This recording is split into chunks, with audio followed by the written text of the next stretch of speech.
The title to my special order tonight is Current Conditions or Just a Bad Dream. Could it all be a bad dream or a nightmare? Is it my imagination, or have we lost our minds? It's surreal. It's just not believable. A grand absurdity, a great deception, a delusion of momentous proportions. Based on preposterous notions and on ideas whose time should never have come. Simplicity, grossly distorted and complicated. Insanity, passed off as logic. Grandiose schemes built on falsehoods with the morality of Ponzi and Madoff. Evil described as virtue.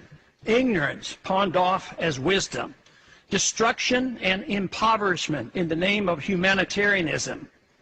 Violence, the tool of change. Preventive wars used as a road to peace. Tolerance delivered by government guns. Reactionary views in the guise of progress. An empire replacing the republic. Slavery sold as liberty. Excellence and virtue traded for mediocrity. Socialism to save capitalism. A government out of control. Unrestrained by the Constitution, the rule of law, or morality. Bickering over petty politics as we head into chaos. The philosophy that destroys us is not even defined. We have broken from reality, a psychotic nation. Ignorance with a pretense of knowledge replacing wisdom. Money does not grow on trees, nor does prosperity come from a government printing press or escalating deficits.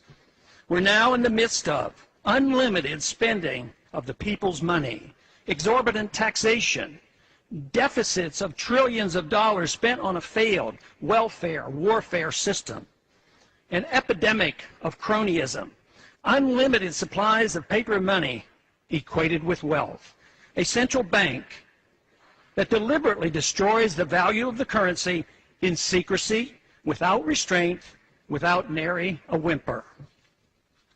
Yet, cheered on by the pseudo-capitalists of Wall Street, the military-industrial complex, and Detroit.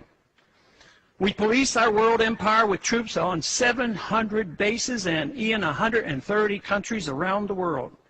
A dangerous war now spreads throughout the Middle East and Central Asia.